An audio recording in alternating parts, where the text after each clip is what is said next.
Oh, kumusta naman ka mo diya? Oh, andito na si Mami Ching na ano, nasugatan na ang noo ni Mami Ching kasi na ano ko sa nauntog ako sa siyero. Kasi biglang umulan tapos yung yero hindi ko nakita. Di ba? Nauntog ang ulo ang ano ko, noo ko. Oh, mga kamamshi, nandito na ako, nakalipat na ako sa ibang lugar, wala na ako sa Inayawa, nandito na ako sa Naga mga kamamshi ko. At bago lang akong lumipat, dalawang gabi pa lang ako dito sa Naga nalinipatan ko. Dito, yan ang aming kusina nga pa nasa labas. Yung bang para kaming nagpipiknik araw-araw mga kamami ko. Pagkatapos, nandito na ko.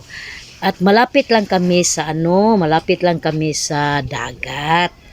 Yun ang bahay namin, hindi pa natapos. Teka muna, pagpakita ko.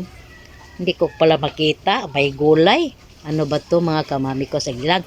Mamaya na, itutur ko kayo sa aking mansion nga payag na hindi pa natapos. Mga trapal-trapal lang pala ang mga dingding namin ngayon para lang matulugan lang, para hindi na kami magrinta araw buwan-buwan kasi ang mahal namang renta mga kamami ko. Oh. Yan ang aming, itutur ko kayo sa aming dirty kitchen. Hindi ko makita kasi hindi ko kabisado itong cellphone na ito. Yang dirty kitchen namin yan. Dirty kitchen namin yan. Oh, yan ang lutuan namin. Yan ang panggatong. Dito ang hindi pa namin natapos, pang temporary lang ito. Yung nagumawa nito, itong mare ko. Siya lang gumawa si Mari ang itong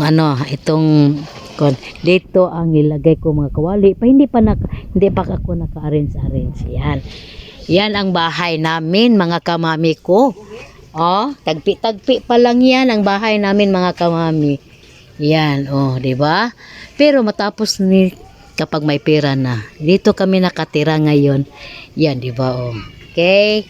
Yan ang bahay namin. Salamat, see you. Thank you for watching.